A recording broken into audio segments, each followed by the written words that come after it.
చక్కని పాట పాడింది. ఏం పాట అది? భలే భలే మాట బంగారు మాట అంట. ఎవరి మాట? మీ మాటలు, మా మాటలు, అమ్మాయిల మాటలు, అబ్బాయిల మాటలు కాదు. బైబిల్లోని మాట, యేసు మాట. భలే భలే మాట బంగారు మాట అంట. నీ జీవితాన నా జీవితాన మారిన మాట యేసు మాట. ఈ లోకాన పరలోకాన మారిన మాట యేసు మాట. దాని అర్థం ఒకసారి యేసు ప్రభు మాట ఇస్తే జరుగుతుందని. సరేనా? వినండి, ఇంక వినండి. వాక్యంలోకి వెళ్దాం. యేసు వారు ధ్యానిస్తున్నాం. మత్తయి వార్త. Very good. ఎన్నో అధ్యాయం ధ్యానిస్తున్నాం? 7వ అధ్యాయం 12వ వచనం వరకు అయిపోయినాం.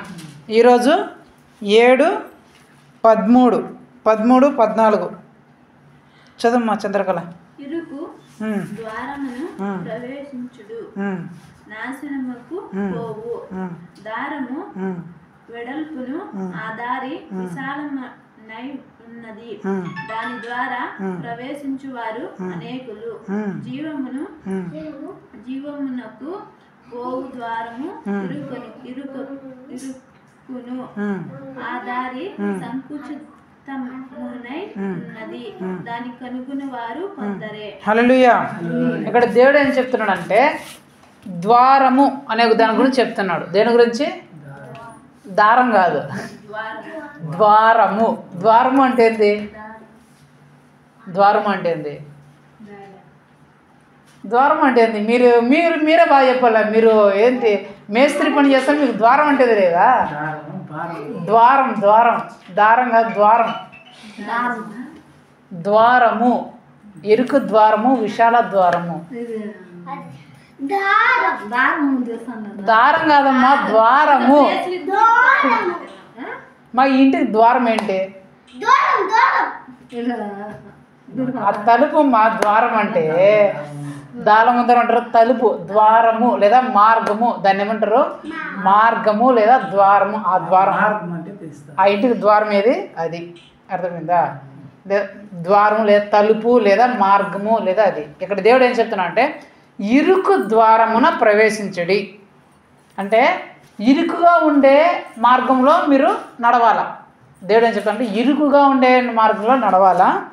నాశనముకు పోవు దారి వెడల్పును, ఆ దారి విశాలమై ఉన్నది. అంటే ఏ దారి అయితే నాశనంకి దారి తీస్తుందో ఆ దారి వెడల్పుగా ఉంటుందంట, చాలా విశాలంగా ఉంటుందంట. దాని ద్వారా ప్రవేశించేవారు అనేకులు. ఆ ద్వారిలో ప్రవేశించే వాళ్ళు చాలామంది ప్రవేశిస్తున్నారంట. అయితే జీవమునకు పోవు ద్వారము ఇరుకుగా ఉంటుంది. అంటే జీవానికి పోయే మార్గము చాలా ఇరుకుగా ఉంటుంది, చాలా సంకుచితముగా ఉంటుంది. అంటే చాలా కష్టంగా ఉంటుంది. అయితే దీనిని కనుగొనేవారు కొందరే. దీన్ని కనుగొనేవారు కొందరు మాత్రమే దీన్ని కనుగొంటారంట. ఇక్కడ దేవుడు ఏం చెప్తానంటే ఇరుకు దారి గురించి చెప్తున్నాడు, విశాలమైన దారి గురించి చెప్తున్నాడు. ఇరుగ్గా ఉండే దారి గురించి, విశాలంగా ఉండే దారి గురించి చెప్తున్నాడు.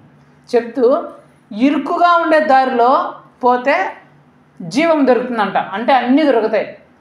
ఈ భూమిలో ఉన్నంత వరకు ఆశీర్వాదం దొరుకుతుంది. ఈ భూమిని విడిచిపెట్టిన తర్వాత పరలోక రాజ్యం దొరుకుతుంది. ఎవరు? ఇరుకు ద్వారంలో ప్రవేశించిన వాళ్ళు, ఇరుకు మార్గంలో పోయిన వాళ్ళు. విశాలంగా ఉండే దారిలో పోయిన వాళ్ళకి ఏం దొరుకుతుందంటే ఫస్ట్ నాశనం వస్తుందంట. ఇక్కడ భూలోకంలో నాశనం వస్తుంది. భూలోకం విడిచిపెట్టిన తర్వాత నరకం వస్తుందంట.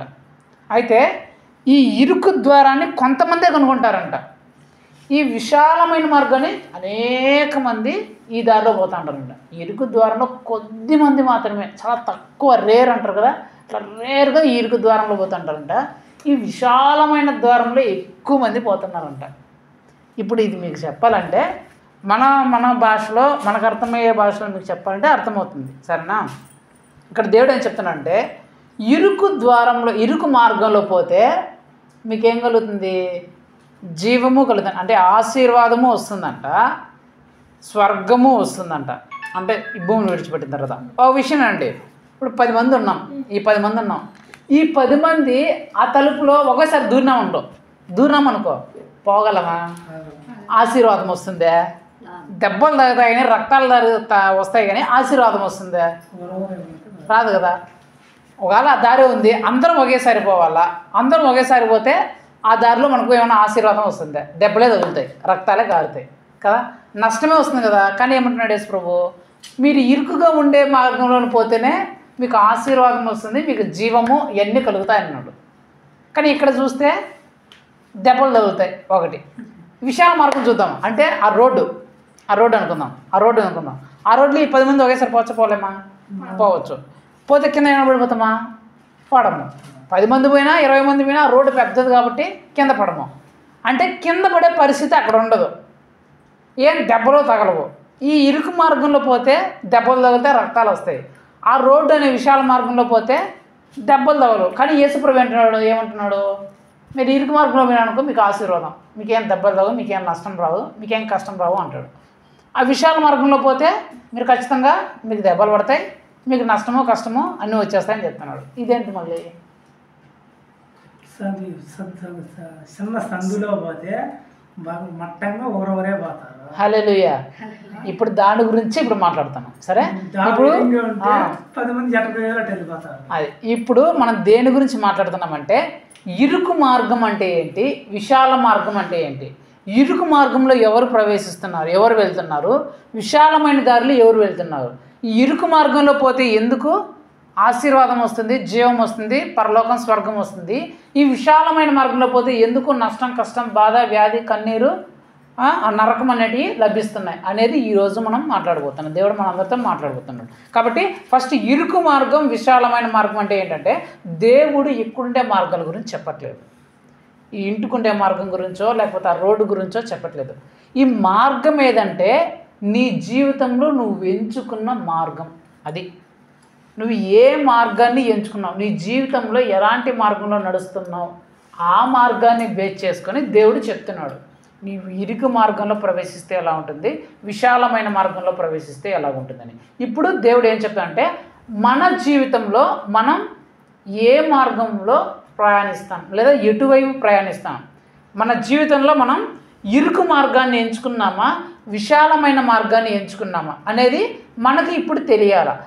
ఇప్పుడు మనకు అది తెలియాలంటే మన జీవితంలో మనం ఇరుకు మార్గాన్ని ఎంచుకున్నామా లేకపోతే విశాలమైన మార్గాన్ని ఎంచుకున్నామా అనేది తెలియాలంటే ఫస్ట్ మనకి ఇరుకు మార్గం అంటే ఏంటి, విశాలమైన మార్గం అంటే ఏంటి తెలియాలి.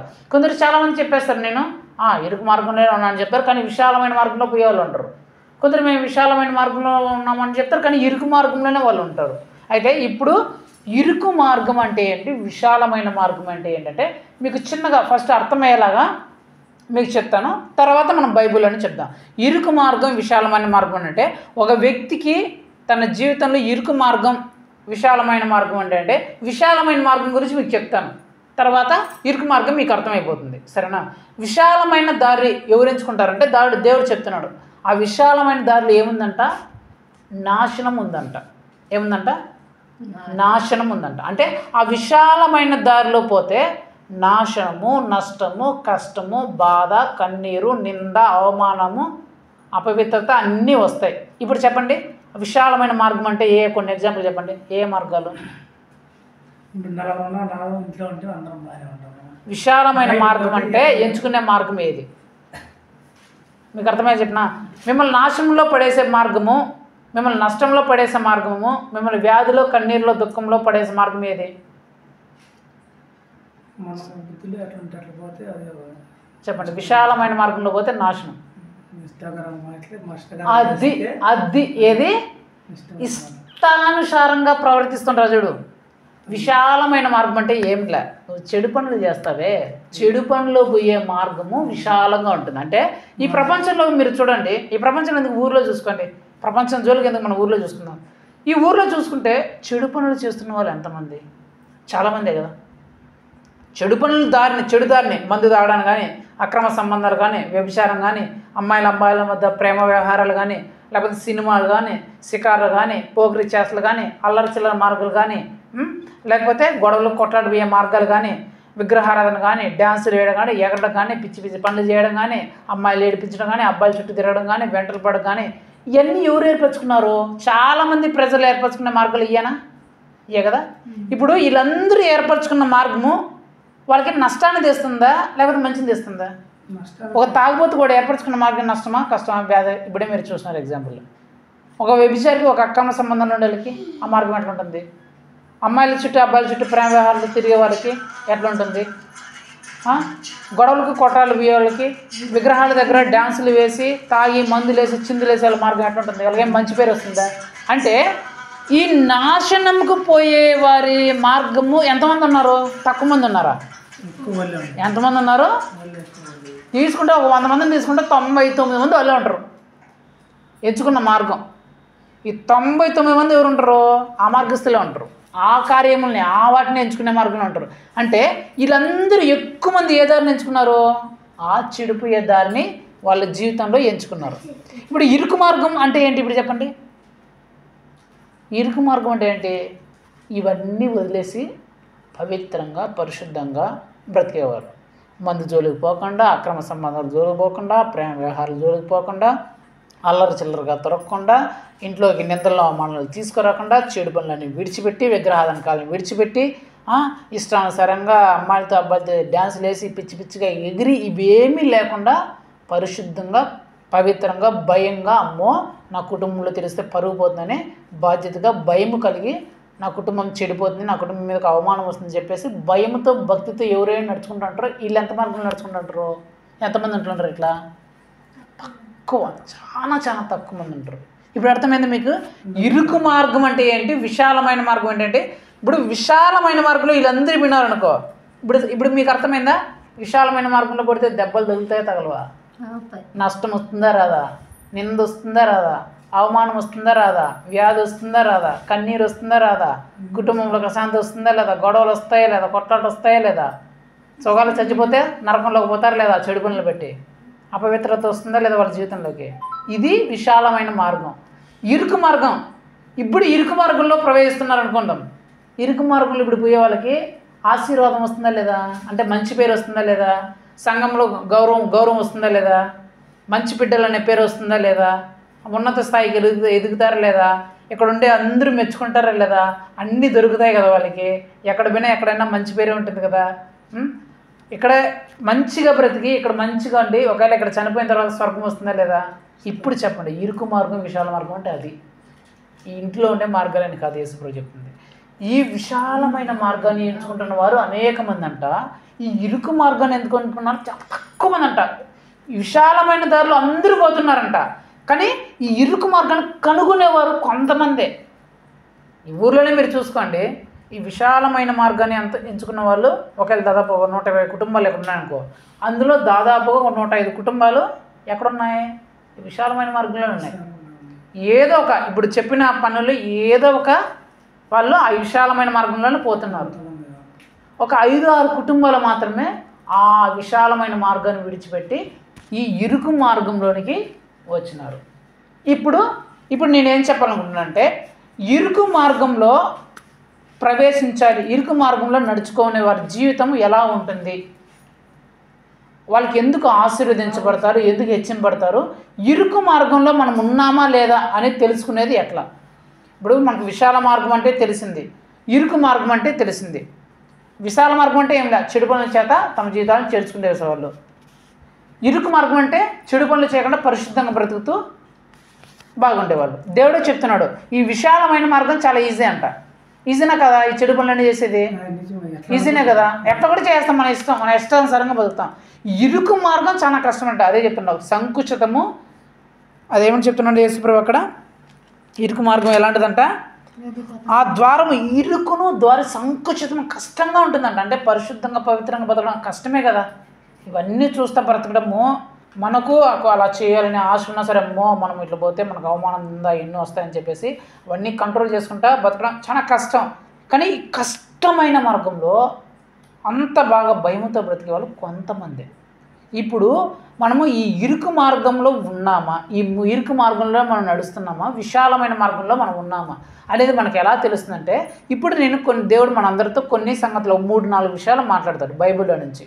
ఆ విషయాలు మన జీవితంలో ఉంటే మనము ఇరుకు మార్గంలోనే, మనం ఆ జీవము గల మార్గంలోనే, ఆశీర్వదించబడే మార్గంలోనే ఉన్నట్లు.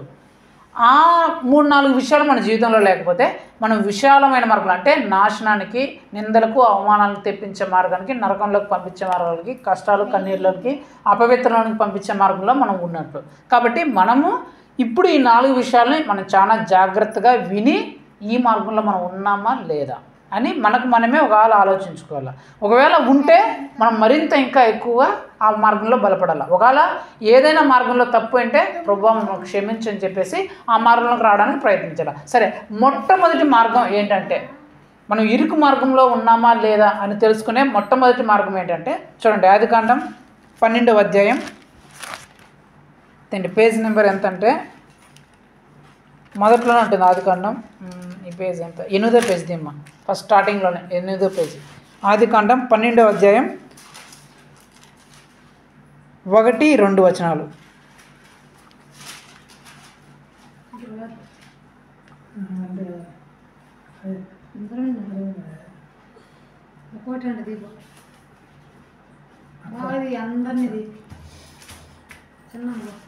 చదమ్మా. 12వ అధ్యాయం 1వ వచనం చదమ్మా. యెహోవా నీవు లేచి నీ దేశము నుండి నీ బంధువుల వద్ద నుండి నీ తండ్రి ఇంటి నుండి బయలుదేరి నేను నీకు చూపించు దేశమునకు వెళ్ళము. 2 నిన్ను గొప్ప జనముగా చేసి నిన్ను ఆశీర్వదించి నీ నామమును గొప్ప చేయుదును. హల్లెలూయా. నీవు ఆశీర్వాదముగా నుండువు. ఆమేన్. హల్లెలూయా. ఇక్కడ దేవుడు ఏం చెప్తున్నాడంటే నీవు లేచి నీ బంధువులను, స్నేహితులను, నీ ఇంటి వారిని, నీ సాంప్రదాయాలను, నీ కట్టుబాటును అన్నిటినీ విడిచిపెట్టు.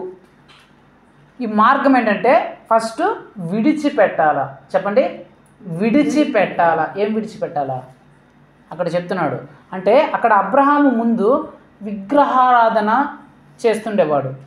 విగ్రహారాధన అంటే అన్యులు చేసే పనులన్నీ చేస్తుండేవాడు. ఇక్కడ యేసు ప్రభు చూసి నువ్వు వాటన్నిటినీ విడిచిపెట్టాలా. ఏం చేయాలా? ఇరుకు మార్గం అంటే ఫస్ట్ విడిచిపెట్టాలి. ఏమేమి విడిచిపెట్టాలి? విగ్రహారాధన కార్యములు అంటే వీళ్ళు విగ్రహారాధన చేస్తుంటారు, పూజిస్తుంటారు, నమస్కరిస్తుంటారు, జాతరలు అవి చేసి తాగేసి తీగేసి ఎగురుతూ ఉంటారు. ఇలాంటి కార్యములన్నీ విడిచిపెట్టాలా. ఇరుకు మార్గం అంటే విడిచిపెట్టిన విగ్రహారాధనకు సంబంధించిన కార్యములన్నీ విడిచిపెట్టిన జీవితం ఉండాలి. రెండోది అన్యాయంగా, కొందరు అన్యాయంగా మోసం చేసి డబ్బులు సంపాదిస్తుంటారు, అన్యాయంగా ఇతరులను కష్టపెట్టి బాధపెట్టి ఇతరులను మోసం చేసి ఇలాంటి సంపాదిస్తుంటారు. ఇలాంటి కార్యములన్నింటినీ విడిచిపెట్టాలా. ఈ మద్యం తాగడాన్ని, మందు తాగడాన్ని, చెడు అలవాట్లను వీటన్నిటినీ విడిచిపెట్టాలా. వీటన్నిటినీ విడిచిపెట్టి కొత్త మార్గంలోకి నడుచుకోవాలి. వాళ్ళు నడుచుకుంటే ఆశీర్వాదం ఉండాలి. ఇప్పుడు చెప్పండి, ఈ మార్గం ఇప్పుడు కష్టమా ఈజీనా? ఇది సంకుచితమైందా, కష్టమైందా, ఈజీ అయిందా? కష్టమైంది కదా. చెడు పనులన్నిటిని విడిచిపెట్టాలి. ఈ లోకంలో ఉన్నప్పుడు వాళ్ళు తాగుతూ ఉంటారు, ఎగురుతూ ఉంటారు, ఎంజాయ్ చేస్తూ ఉంటారు, విగ్రహాల దగ్గర ఎగురుతూ ఉంటారు. అబ్బా ఆ గ్రాండ్గా అవి చూస్తుంటే మనకు కూడా అబ్బా ఎంత బాగుండాలి అనిపిస్తుంది. కానీ మనం ఏం చేస్తాం, దాని దగ్గరికి పోతే ఎంత నష్టం జరుగుతుంది, ఎంత కష్టం జరుగుతుందో అని భయం ఉంటుందా లేదా? అవి మనకు అట్రాక్ట్ చేసేలా కనిపిస్తాయి ఆ చెడు పనులన్నీ. ఆ విగ్రహారాధన కార్యములు కానీ, వాళ్ళు జాతరలు చేసుకోవడానికి, ఫంక్షన్లు చేసుకోవడానికి, చాందిని పనులు అవి, రికార్డ్ డ్యాన్సులు ఇవి అవన్నీ చెప్పేసి మందు, మద్యపానం, ఆకర్షణలు అవి ఇవన్నీ అంటే ఇవన్నీ చెడు పనులన్నీ, సినిమాలు, పోకరి చేసలు, అల్లచల్లో తింటే ఇవన్నీ చూడడానికి బాగా అందంగా ఆకర్షణీయంగా కనిపిస్తాయి. కానీ వాడిని చేయాలనే ఆలోచన వచ్చినా కానీ అమ్మో ఇవి నాశనం తీసే అని మనకు అనిపించి వాటినన్నిటిని మనం విడిచిపెట్టాలంట. అందుకు ఈ మార్గం కష్టం. ఎందుకు? వాళ్ళన్నిటిని విడిచిపెట్టాలి. అవి విడిపించడానికి విడిచిపెట్టడానికి నీకు మనసు రాకపోవచ్చు. అవి నీకు అందంగా ఆకర్షణీయంగా నీకు కనిపిస్తూ ఉండొచ్చు. కానీ అవి నువ్వు విడిచిపెట్టాలి. అవి నువ్వు విడిచిపెట్టకపోతే ఖచ్చితంగా నీ జీవితంలోకి నష్టం అనేది వస్తుంది. కాబట్టి నువ్వు విడిచిపెట్టే మార్గం అది. ఏ మార్గము? ఆ సులభం అది అంటే ఆ మార్గం సంకుచితమైన మార్గము. ఇరుకు మార్గం ఏంటంటే మొట్టమొదటిగా నువ్వు విడిచిపెట్టాల్సిన మార్గం. కొన్ని విషయాల్ని, కొన్ని కార్యాలని, కొన్ని సంప్రదాయాల్ని, కొన్ని ఆచారాలని, కొన్ని అలవాట్లని, కొన్ని పద్ధతులని, వీటన్నిటినీ నువ్వు విడిచిపెట్టాలా. మొట్టమొదటిగా ఏం చేయాలా? వీటన్నిటిని విడిచిపెట్టే మార్గం. విడిచిపెట్టిన తర్వాత అక్కడ ఉంటుంది 17వ అధ్యాయంలో. నేను త్వరగా టైం లేదు కాబట్టి త్వరగా మీకు చెప్పేస్తున్నాను, సరేనా? 17వ అధ్యాయం నేను చదువుతాను, మీరు వినండి. 17వ అధ్యాయం 9వ వచనం. మరియు దేవుడు నీవు మాత్రమే గాక నీ తరువాతి వారి తరములలో నీ సంతతియు నా నిబంధన గైకొనవలను, నాకును నీకును నీ తరువాత నీ సంతతికి మధ్య మీరు గైకొనవలసిన నా నిబంధన ఇదే. అంటే ఏం చేయాలా? రెండోదిగా మనం దేవునితో నిబంధన చేయాలి. విడిచిపెట్టిన తర్వాత మనం దేవునితో ఒక నిబంధన చేయాలి. ఏమని? ప్రభా నేను విడిచిపెట్టేశాను ఇలాంటి కార్యములను, ఇలాంటి అపవిత్రమైన కార్యములను, ఇలాంటి నీచమైన కార్యాలు, ఇలాంటి చెడు అలవాటును, ఇలాంటి విగ్రహారాధన, ఇలాంటి పూజల్ని, పునస్కారాలను, ఇలాంటి మూఢనమ్మకాలను, సంప్రదాయాలను, ఆచారాలను, విహారాలని, ఇలాంటి వాటిని అన్నింటినీ, ఆకర్షణ అన్నింటినీ నేను విడిచిపెట్టినాను. నేను ఇలాగే కొనసాగుతాను, వాటి జోలికి మళ్ళీ వెళ్ళను. వాటి జోలికి వెళితే నాకు నాశనం వస్తుంది, కష్టం వస్తుంది, ఇబ్బంది, కన్నీరు, అవమానం అన్నీ వస్తాయి మనకు తెలుసు. కాబట్టి నేను వాటి జోలికి పోనని చెప్పేసి ఏం చేయాలా? దేవునితో ఒక స్థిరమైన నిత్యమైన నిబంధన చేయాలంట. ఆ నిబంధన ఎలాంటిదంట? నిత్య నిబంధన అంట. అంటే నీకొకరికి కాదంట. అక్కడ ఏం చెప్తున్నాడు దేవుడు? నీవు మాత్రమే కాక నీ తర్వాతి వారి తరములలో నీ సంతతి కూడా. అంటే నీవును నీ పిల్లలను వాళ్ళ పిల్లల్ని ఈ నిబంధన చేయాలంట. ప్రభా అలాంటి పాపిష్టి కార్యంలోకి, అలాంటి నీచమైన కార్యంలోకి, అలాంటి మాకు నిందను, అవమానాన్ని, అపవిత్రను తెచ్చే కార్యంలోకి, నష్టం కష్టం చేసే పనులకి ఇకపై మేము వెళ్ళము అని చెప్పే నిబంధన నువ్వు దేవునితో చేయగలగా. రెండోది, నువ్వు నిబంధన చేసే స్థితిలోకి రావాల. మొట్టమొదటిగా నువ్వు విడిచిపెట్టేవాడుగా ఉండాలి. నువ్వు ఆ మార్గం ఎలాంటిదంటే విడిచిపెట్టగలిగే మార్గం. రెండోది ఏంటంటే నువ్వు నిబంధన చేయాలి దేవునితో. అంటే మన దేవుళ్ళ ప్రామిస్ చేయాలి. ఏం చేయాలా? ప్రామిస్, మాట ఇవ్వాలా. ఏమివ్వాలి? దేనికి మాట ఇవ్వాలి. ప్రభా మళ్ళీ అలాంటి జోలికి నేను వెళ్ళను, అలాంటి దాన్ని నేను చేయనని చెప్పేసి దేవునికి నువ్వు మాట ఇవ్వాలా. నాకు ఎంత ఆకర్షణగా ఉన్నా సరే, వాళ్ళు చేసేటి ఎంత అద్భుతంగా ఉన్నా సరే, వాటి జోలికి నేను పోను అనే మాట నువ్వు దేవునికి ఇవ్వాలా, ఆ చెడు కార్యం జోలికి. రెండోది. మూడోది చూద్దాం. మూడోది ఏంటి? 39, ఆదికాండం 39 నేను చదువుతాను, మీరు వినండి. 39వ అధ్యాయంలో అక్కడ ఏమైనా ఉంటుంది? అక్కడ ఏం జరుగుతుందంటే, యోసేపు అనే ఒక యవనస్తుడు, ఆ యవనస్తుడి మీద ఒక అమ్మాయి కన్ను పడుతుంది. వీడిని ఎలాగా నేను లోపరుచుకోవాలా అని కన్ను పడుతుంది. లోపరుచుకోవాలా, ఇతనితో పాపం చేయాలనుకుంటుంది. ఇతను దేవుడు నమ్ముకున్న బిడ్డ కాబట్టి ఇతను భయం తెలుసు, అమ్మో నేను ఇలాంటి అపవిత్ర కార్యం చేయకూడదు అని చెప్పేసి ఆయన ఒకరోజు ఇతను ఒంటరిగా ఉంటే అతని దగ్గరకు వచ్చి అతను బలవంతం చేస్తుంది. రా మనం అపవిత్ర కార్యం చేద్దాం, పాపం చేద్దాం అని చెప్తుంది. అప్పుడు అతను ఏం చెప్తాడంటే, అక్కడ ఉంటుంది, నేను చదివితే మీరు వినండి. కాబట్టి నేనెట్లు ఇంత ఘోరమైన దుష్కారం చేసి దేవునికి విరోధముగా పాపం కట్టుకుందనని తన యజమాని భార్యతో అనెను. తర్వాత 12 చదువుతాను. అప్పుడు ఆమె అతని వస్త్రము పట్టుకొని తనతో సంయమింపమని చెప్పగా అతడు తన వస్త్రమును ఆమె చేతిలో విడిచిపెట్టి తప్పించుకొని బయటకు పారిపోయెను. ఇక్కడ ఏంటంటే దాని అర్థము, అపవిత్ర కార్యం చేయడానికి ఛాన్స్ వచ్చింది, అపవిత్రమైన కార్యం జరిగించాల, పాపం చేయాల్సిన పరిస్థితి అక్కడ వచ్చింది. కానీ ఇతను దేవునికి భయపడి అపవిత్రమైన కార్యము చేయకుండా అక్కడి నుంచి అపవిత్ర కార్యం నుంచి తప్పించుకొని పారిపోయాడంట. మూడోది ఏంటంటే, మనం పాపము నుంచి తప్పించుకొని పారిపోయే వారముగా ఉండాలి. పాపం విషయంలో తప్పించుకొని పారిపోయే వారంగా ఉండాలి.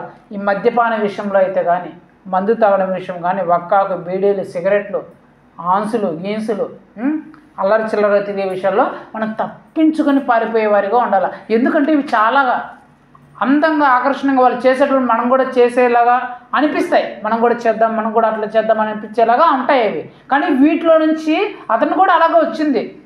అతను కూడా యవ్వనస్తుడే, చేయొచ్చు, అలాంటి తప్పు చేయొచ్చు, ఆకర్షణీయంగా ఉంది. కానీ అతను తప్పించుకొని పారిపోయాడంట అది చేయకుండా. నేను ఇంకా ఎగ్జాంపుల్ చెప్పాలంటే యవ్వనస్తులు తీసుకుందాం. యవ్వనస్తులు అమ్మాయిలు కానీ అబ్బాయిలు కానీ రకరకాల ప్రేమలను, గేములను మన లోకంలో కనిపిస్తుంటాయి. వాళ్ళు ప్రేమించుకుంటుంటారు, ప్రేమ పేరుతో ప్రేమించుకుంటారు, బైకులు తిరుగుతుంటారు, కార్లు తిరుగుతుంటారు, ఫోన్లలో మాట్లాడుకుంటుంటారు, ఫోన్లలో చాటింగ్ చేసుకుంటుంటారు, ఏదో పిచ్చి పిచ్చిగా మాట్లాడుకుంటారు. మనం కూడా వాళ్ళ మధ్యలో తిరుగుతుంటాం. వాళ్ళ మధ్యలో మనం చూసినప్పుడు అయ్యో మనకు కూడా ఇలా చేయాలి, మనకు కూడా ఒక అబ్బాయి ఉంటే బాగుండేది, మనకు కూడా ఒక అమ్మాయి ఉంటే బాగుండేది అనే తలంపులు, ఆలోచనలు వస్తాయి. అలా తలంపులు, ఆలోచనలు వచ్చినప్పుడు మనం కూడా అలా చేసినాం అనుకో, అరే వాళ్ళు అట్లా వాళ్ళకు ఒక లవర్ ఉన్నారు, వీళ్ళకి లవర్ ఉన్నారు, అబ్బాయికి లవర్ ఉన్నారు, అబ్బాయికి లవర్ ఉన్నారు అని చెప్పేసి వాళ్ళు తిరిగే చూసి, బైకుల్లో తిరిగే చూసి, వాళ్ళు చేసే పనులన్నిటి చూసారే మనకు లేరే అని చెప్పేసి మనం కూడా ఇలాంటి రకరకాల శోధనలోకి వస్తాయి. అయితే మనం కూడా అలాంటి వాటిలో పడిపోకుండా తప్పించుకొని పడిపోవాలంట. అమ్మో దాంట్లో పడిపోతే ఎట్లా నాయన, అవి పడిపోతే వాళ్ళ పరిస్థితి ఒకసారి చూడండి. ఒక లవర్స్ ఒక అమ్మాయి అబ్బాయి ప్రేమించుకున్నారంటే వాళ్ళు ఏమో మామూలుగా ఉంటారా? వాళ్ళు చేసే పనులు ఎంత నీచంగా ఉంటాయి, ఎంత దుర్మార్గంగా ఉంటాయి. వాళ్ళ తల్లిదండ్రులకు అవమానం, లేనిపోని అవమానాలు తెస్తుంటారు. వాళ్ళు పెంచిన వాళ్ళకి వాళ్ళ స్కూల్లో కాలేజీలో లేనిపోని నిందలు అవమానాలు మూట కట్టుకుంటుంటారు. కొంతమంది అబ్బాయిలు అయితే పెళ్ళికి ముందే నీచమైన కార్యాలు తెగించి ఊర్లోనూ దెబ్బలు తింటుంటారు. అవతల వాళ్ళ అమ్మాయిల శైలి నుంచి దెబ్బలు తింటుంటారు. పోలీస్ స్టేషన్లో దెబ్బలు తింటుంటారు. అల్లరి చిల్లర దెబ్బలు తింటుంటారు. ఈ అమ్మాయిలు అయితే నీచమైన కార్యాలు తెగించి పెళ్ళికి ముందే వాళ్ళు గర్భవతులు అయిపోవడం, పెళ్ళికి ముందే నీచమైన తెగించడం, వాళ్ళ తల్లిదండ్రులు తలెత్తుకునే పని లేకుండా చేయడం, ఇలాంటి నీచమైన పనులకు తెగిస్తూ ఉంటారు. కొందరు అయితే సినిమాలని అవని ఇవని అమ్మాయిలతో అబ్బాయిలతో సినిమాలకు పోయి కేకలేసి వాళ్ళ జీవితాన్ని ఇష్టానుసారంగా బ్రతుకుతుంటారు. వాళ్ళ ఇంట్లో వాళ్ళకి లేనిపోని నిందలను అవమానాలు తెస్తుంటారు. కొందరు ఈ అమ్మాయిలు అయితే మేకప్లని అవని అబ్బాయిలను ఆకర్షించాలని అట్లని చెప్పి వీళ్ళు రకరకాల డ్రెస్సులు వేసి రకరకాల డ్రెస్సులతో మేకప్లు వేసుకుంటూ ఆకర్షణీయంగా బ్రతుకుతూ అట్లా చేస్తూ ఇట్లా చేస్తూ లేనిపోని నిందల్ని అవమానాలని తెస్తూ ఉంటారు. అయితే మనం కూడా వీళ్ళ దృష్టిలో ఉన్నాం. వాళ్ళు అనేకులు అలాగా నాశనం అయిపోయే బ్రతుకులో ఉన్నారు. వాళ్ళని చూస్తా మనం ఉన్నాం. అది కూడా మనం ఆకర్షించే మార్గమే. మనం వాళ్ళు చూసినప్పుడు అబ్బా మనకు అయ్యో ఇట్లా ఉంటే మనకు కూడా బాగుంటుంది, మనకు కూడా అట్లా చేస్తుంటే బాగుంటుంది, మనకు కూడా ఇట్లా చేస్తుంటే బాగుంటుంది అని మనం ఆకర్షించే మార్గం అంటే అది. కానీ మనం ఏం చేయాలా? అమ్మో ఇలాంటి మార్గంలోకి మేము పోతే నా కుటుంబం ఏమైపోతుంది, మా అమ్మ నాన్న పరిస్థితి ఏమైపోతుంది, నా శరీరం ఏమైపోతుంది, నా జీవితం ఏమైపోతుంది, నాకు ఎంత అవమానం వస్తుంది, నాకు ఎంత కళంకము, ఎంత అపవిత్రత, పెళ్ళికి ముందే నేను ఎంత నిత్యమైన కార్యాలు తెగిస్తే నన్ను ఎవరు అనుకుంటారు అనేసి మనకు భయం వచ్చి అలాంటి పరిస్థితి మనకు వచ్చినప్పుడు ఏం చేయాలంట? దాని నుంచి తప్పించుకొని పారిపోవాలంట. యోసేపు చేసినదే, తప్పించుకొని పారిపోయాడంట. పాపం చేసే అవకాశం వచ్చింది, వ్యభిచారం చేయొచ్చు, మందు తాగొచ్చు, వాళ్ళకి అవకాశం వచ్చింది, మందు తాగే అవకాశం, వ్యభిచారం చేసే అవకాశం వచ్చింది, మేకప్లు ఈ అమ్మాయిలను ఆకర్షించే అవకాశం వచ్చింది, పాపం చేసే అవకాశం వచ్చింది, ప్రేమలో పడిపోయే అవకాశం వచ్చింది, చాటింగ్లు చేసుకునే అవకాశం వచ్చింది, ఫోన్లు చేసుకునే అవకాశం వచ్చింది, ఒక అమ్మాయిని సంపాదించుకునే అవకాశం వచ్చింది, అక్కడ పోతే సినిమాలకు శిఖాలు తిరిగే అవకాశం వచ్చింది, బీడీలు మందులు తాగే అవకాశాలు అన్నీ వచ్చినాయి. తమ చెడిపోయడానికి ఎన్ని అవకాశాలు ఉన్నాయి, అన్ని అవకాశాలు వచ్చినాయి. కానీ ఆ అవకాశాలు వచ్చినప్పుడు, కనిపించినప్పుడు ఆ అవకాశాలు జోలిపోకుండా ఎవడైతే వాడు తప్పించుకొని పారిపోతాడో వాడు ఇరుకైన మార్గంలో ఉన్నాడంట. లోతుకు కూడా అవకాశం వచ్చింది. లోతును కూడా దేవుడు ఏమంటున్నాడు? లోతు సొదొమ గొమొర్రాను చూసి, యేసుప్రభు చూసి, ఇదిగో ఈ సొదొమ గొమొర్రా పట్టణం పాపిష్టి కారణంతో, చెడు పనులతో, ఇప్పుడు చెప్పిన పనులన్నీ చెప్పాను కదా, ఇవన్నీ కార్యములు అక్కడ జరుగుతున్నాయంట. యేసుప్రభు దాన్ని చూసి, అక్కడ ఉండే లోతుని చూసి ఏమన్నాడంటే చూడండి, దాన్ని కూడా చదువుతా. అక్కడ కూడా సేమ్ అదే మాట ఉంటుంది. చూడండి 19వ వచనం నేను చదువుతా చూడండి. 19వ అధ్యాయం 15 నుంచి నేను చదువుతా చూడండి. తెల్లవారినప్పుడు ఆ ద్యోతలు లోతును త్వరపెట్టి, లెమ్ము, ఈ ఊరి దోష శిక్షలో నశింపుపోకుండా నీ భార్యను, ఇక్కడనున్న నీ 2 కుమార్తెలను తీసుకొని రమ్మని చెప్పిరి. అతడు తడువు చేసెను. అప్పుడు అతని మీద యెహోవా కనికరపడడం వలన ఆ మనుషులు అతని చేతిని, అతని భార్య చేతిని, అతని 2 కుమార్తెల చేతిని పట్టుకొని వెలుపలకు తీసుకొని వచ్చి వారి బయట ఉంచిరి. 17 ఆ దూతలు వారిని వెలుపలకు తీసుకుని వచ్చిన తర్వాత ఆయన, నీ ప్రాణమును దక్కించుకున్నట్లు పారిపోమ్ము. ఏం చెప్తున్నాడంట? నీ ప్రాణము దక్కాలంటే, నువ్వు బ్రతికి ఉండాలంటే, నువ్వు నాశనంలోకి పడిపోకుండా ఉండాలంటే నువ్వేం చేయాలంట? పారిపోవాలంట. అక్కడ యోసేపు ఏం చేసినాడు? పారిపోయినాడు, తప్పించుకొని పారిపోయినాడు. ఇప్పుడు యేసుప్రభు ఏం చెప్తున్నాడు? నువ్వు పారిపో.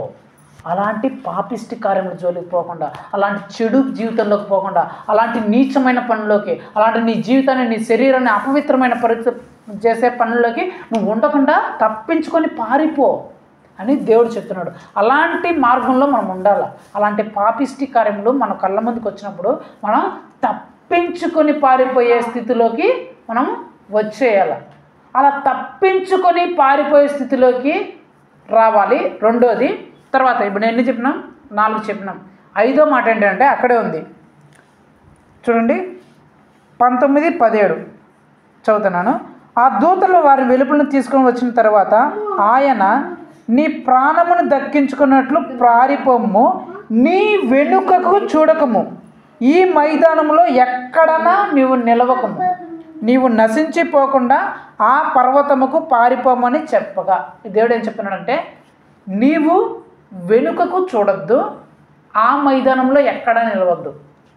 ఐదోది ఏంటంటే వెనుకకు చూడకూడదంట, ఆ మైదానంలో ఎక్కడ నిలవకూడదంట. అంటే దాని అర్థం ఏంటంటే, ఈ మార్గం ఎందుకు మనం వెళ్తున్నాము అంటే వెనుకకు చూడకూడదు. మళ్ళా అలాంటి జీవితంలోకి నువ్వు విడిచిపెట్టినా వచ్చిన జీవితంలోకి మరణం చూడకూడదంట, ఎక్కడ నిలవకూడదంట, ఏ ఒక్క దాంట్లో కూడా నిలవకూడదు. ఆ మైదానంలో నిలవడదంటే ఏ చోట నువ్వు నిలవడదు.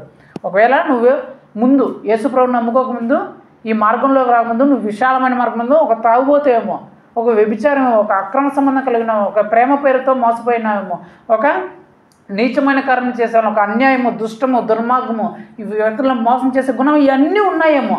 కానీ యేసుప్రభు నమ్ముకున్న తర్వాత నువ్వు ఒక ఇరుకు మార్గాన్ని తెలుసుకొని ఈ మార్గంలో పయనిస్తున్నావేమో. పయనించిన తర్వాత నువ్వు మరలా అలాంటి వెనుక వైపు చూడకూడదంట. ఇప్పుడు పిల్లలు చెప్పినారే శాసమ్మ కథలు, వాళ్ళ నాన్నలాగా ఇట్లా మద్యపానం, ఇట్లా వెనుకకు నువ్వు చూడొద్దు, ఆ వెనుక పరిస్థితులకు నువ్వు పోవద్దు, ఆ ఒక్క చోట కూడా నువ్వు నిలవకూడదంట. అంటే ఆ కార్యంలో, ఆ మైదానంలో ఒక్క చోట కూడా నువ్వు నిలబడద్దు, పారిపో. అంటే నువ్వు నీ జీవితాన్ని అపవిత్రపరిచే ఒక్క చెడు దాంట్లో కూడా మళ్ళీ నువ్వు నిలవకూడదు, వెనుకకు చూడకూడదు. అంటే మరలా వాటి వైపు నీ దృష్టి పోకూడదు, నువ్వు మరలా ఆ వైపు నువ్వు ఆకర్షింపకూడదు. అది ఏదైనా కావచ్చు, మందు కావచ్చు, వ్యభిచారం కావచ్చు, అక్రమ సంబంధాలు కావచ్చు, దుష్టకార్యం కావచ్చు, అపవిత్ర కాలం కావచ్చు, ప్రేమలు కావచ్చు, గోమలు కావచ్చు, ఏమైనా కావచ్చు. నువ్వు విడిచిపెట్టి వచ్చేసిన తర్వాత మరలా నువ్వు ఆ వైపుకు కనీసం వాటి గురించి ఆలోచించొద్దు. అవి నేను ఎంత ఆకర్షించినా సరే నువ్వు వాటి వైపునే చూడొద్దు, వాటి కోసం ఆలోచించడం టైం కూడా కేటాయించద్దు. మైదానంలో నిలవద్దంటే వాటిని గురించి ఇంకొకసారి ఆలోచిస్తాం, రే ముందు ఇట్లా చేసేవాళ్ళం కదా, అప్పుడు అట్లా చేసేవాళ్ళమే, ఇట్లా చేసేవాళ్ళం అనే ఆలోచన కూడా నీకు రాకూడదంట. ఆలోచన కూడా రాకుండా నువ్వేం చేయాలా? పారిపోవాలా. ఎక్కడికి? దేవుడు చూపించే పర్వతంకి నువ్వు పారిపోవాలా అని చెప్పేసి దేవుడు చెప్తాను. అంటే ఐదవది ఏంటంటే నువ్వు మరలా వెనుక పరిస్థితుల్లోనికి చూడకూడదు, కనీసం వాడి గురించి ఆలోచించకూడదు, అందులో ఒక్క దాంట్లో కూడా నువ్వు ఉండకూడదు. నేను చెడు చేసే దాంట్లో ఒక్క దాంట్లో కూడా నువ్వు ఉండకూడదు, అసలు వాటి వైపుకే మళ్ళా నువ్వు చూడకూడదు. అది విగ్రహారాధన కావచ్చు, ఏమైనా కావచ్చు. ఆ ఒక్క దాంట్లో కూడా నువ్వు ఉండకూడదు, ఒక్క దాని గురించి కూడా నువ్వు ఆలోచించకూడదు, వాటి అన్నిటిని విడిచిపెట్టాలో వాటి వైపే చూడకూడదు. ఒకవేళ చూస్తే ఏమవుతుంది? అతని భార్య చూసిందంట, పరిగెడుతుంటే లోతు భార్య వెనక చూసింది, అక్కడికక్కడ ఉప్పు స్తంభం అయిపోయింది. ఏమైపోయింది? ఉప్పు స్తంభం. అంటే అక్కడికక్కడ నాశనం వచ్చింది. అతను పోయినాడు ఓరే చోటుకి, దేవుడు చెప్పిన దగ్గర కాకుండా ఆ మైదానం, ఆ పర్వతాన్ని బాగుంటే నీ పర్వతాన్ని బాగుని చెప్పి దేవుడు ఈ మైదానం నిలబడుతుంటే ఆ మైదానం ఉంటే ఇంకో కొండ దగ్గర పోతే అక్కడేమైంది? తన భార్యలు వ్యభిచారులు అయిపోయినాడు, ఆ తండ్రి తాగుబోతు అయిపోయినాడంట. తన కుమార్తెలు ఇద్దరు తండ్రి వల్లనే వ్యభిచారం చేయబడి గర్భవతులు అయిపోయినారంట. ఎంత నీచమైన కానీ ఒక తండ్రి వల్లనే ఇద్దరు కుమార్తెలు గర్భవతి అయినారు. వెనుకకు చూడడం వల్ల తన భార్య ఏమో అక్కడికక్కడే నశించిపోయింది, నాశనం వచ్చేసింది. ఇతడు ఆ మైదానంలో నిలవద్దంటే పోయి ఆ మైదానంలో నిలవడం వల్ల తాగుబోతు అయిపోయినాడు, ఆ రాత్రి తాగుబోతు అయినాడు. ఆ ఇద్దరు కూతురు తండ్రి వలన వ్యభిచారులుగా మార్చబడి నీచమైన కార్యాలు చేసి గర్భవతులు అయిపోయారు. ఎంత నీచం! పెళ్ళికి ముందే గర్భవతులు అయ్యి వ్యభిచారులుగా మార్చబడ్డారు. ఎందుకు? మరలా ఆ కార్యం ఆ వైపు చూడటం వల్ల. మరలా ఆ వైపు చూస్తే, మరలా ఆ కళ్ళ మీద నిలబడితే ఏమవుతుందంట? వెంటనే అప్పటికప్పటికే నాశనం వస్తుందంట. మీరు చూస్తున్నారు ఎంత నాశనం వచ్చిందో. వెంటనే అప్పటికప్పటికే నాశనం వస్తుంది. వెంటనే అప్పటికప్పటికే వాళ్ళ పిల్లలు, తన వ్యక్తిగత జీవితం నాశనం అవుతుంది, తన కుటుంబ సభ్యుల జీవితం నాశనం అయిపోతుంది. ఆరోది ఏంటంటే ఈ మార్గం ఎందుకు ఇరుకైన మార్గం అంటే, ఈ మార్గంలోకి నువ్వు వచ్చిన తర్వాత, యేసు ప్రభు నువ్వు నమ్ముకున్న తర్వాత చాలామంది నిన్ను వెక్కిరిస్తారు, అవహేళన చేస్తారు, హేళనగా చూస్తారు, చులకనగా చూస్తారు. వాళ్ళు రకరకాల పనులు చేస్తుంటారు. మేము చూడు, మేము సినిమాలు పోతున్నాం, మీరు వేసుకున్నాం కూడా సినిమాలు రావట్లేదు, మేము అక్కడ పోతున్నాం, విగ్రహాలు చిందులు వేస్తున్నాం, తిరుగుతున్నాం, నువ్వు చేస్తే కానీ వెక్కిరించే వాళ్ళు ఉంటారు. అంటే వాళ్ళు చేయని పనులు మీరు చేసేలాగా వాళ్ళు ఎక్కిరిస్తూ ఉంటారు. వాళ్ళు చేసే పనులు మీరు చేయలేదని. వాళ్ళు ఎక్కిరించినప్పుడు నేను ఎందుకు ఇట్లా చేయలేదు, నేను ఎందుకు అట్లా ఉండలేదు, నేను ఎందుకు అక్కడ ఉండలేదు అని చెప్పేసి నీకు కూడా మనసులో అనిపిస్తుంది. కానీ నువ్వు అలాంటివన్నీ చేయకుండా భయంగా ప్రవర్తించాలి. అందుకు ఇది ఇరుకైన మార్గం. అంటే నువ్వు యేసుక్రీస్తుని నమ్ముకున్న తర్వాత ఈ పరిశుద్ధమైన మార్గంలో నువ్వు నడుస్తున్న తర్వాత, ఈ పరిశుద్ధమైన మార్గంలో నువ్వు వెళుతుండేటప్పుడు నిన్ను చూసే వెక్కిరించేవాళ్ళు, నిన్ను చూసి నిందించేవాళ్ళు, నిన్ను చూసి హేళనగా నవ్వేవాళ్ళు, నువ్వు ఏ పని చేత కానివాడు, నీకు చేత కాదా అంటారు కొందరు. మేము చూడరా మాకు 2-3 ఉన్నారు లవర్లు, నీకు లవర్ లేరు అని తిట్టేవాళ్ళు అంటారు. మేము చూడు మందు తాగుతానమాట, డబ్బులతో ఎంజాయ్ చేస్తున్నావు, నువ్వు చూడు ఎంజాయ్ చేయట్లేదని చెప్పేసి నీకు అది లేదు ఇది లేదు, నీకు మగతనం లేదు, అట్లా లేదు ఇట్లా తిట్టేవాళ్ళు, దూషించాలి. అంటే నువ్వు పరిశుద్ధమైన మార్గంలో నువ్వు నడుస్తుంటే, పవిత్రమైన మార్గంలో నడుస్తుంటే, నువ్వు మంచి మార్గంలో నడుస్తుంటే నిన్ను హేళన చేసేవాళ్ళు, నిన్ను చూసి తిట్టేవాళ్ళు, దూషించేవాళ్ళు, నిందించేవాళ్ళు అనేక మంది వస్తూ ఉంటారు. వాటినన్నింటినీ తట్టుకొని నువ్వు నిలబడగలగాలి. అందుకే మార్గము కష్టమైనది. ఆ మార్గంలో మనం 6వ లక్షణంగా ఈ మార్గంలో అవన్నీ తట్టుకొని నిలబడే వారిగా మనం ఉండాలి. ఏడో లాస్ట్ ఏంటంటే ఈ మార్గంలో నువ్వు దేవుడికి సాక్షిగా నిలబడే వ్యక్తిగా ఉండాలి. ఎవరికి? యేసుక్రీస్తుకి సాక్షిగా నిలబడాలి. అంటే వాళ్ళ అంత నీచమైన కార్యాలను తెగిస్తున్నా సరే నువ్వు ఏ చెడ్డ కార్యము, ఏ అపవిత్ర కార్యము, ఏ దుర్మార్గ కార్యము, ఏ నిందను, అవమానాన్ని తెచ్చే కార్యం చేయకుండా చూడండి రా, బిడ్డలు అంటే వాళ్ళు, కుటుంబం అంటే వాళ్ళదిరా కుటుంబం అనే ఒక మంచి సాక్ష్యాన్ని యేసు ప్రభువుని నమ్ముకున్న తర్వాత వాళ్ళు ఒక తప్పు పని కానీ, ఒక చెడు పని కానీ, ఒక చెడ్డ మాట కానీ, ఒక చెడ్డ ఆలోచన కానీ, చెడ్డ తలంపు కానీ రాలేదురా అనే గొప్ప సాక్ష్యాన్ని నువ్వు పొందుకోవాలి. మన పిల్లల్ని చూస్తే వేరే తల్లిదండ్రులు వాళ్ళ పిల్లలకి ఎవరిని చూపించాలంటే మన పిల్లల్ని చూపించి చెప్పాలా, ఆ అమ్మాయిలాగా ఉండు.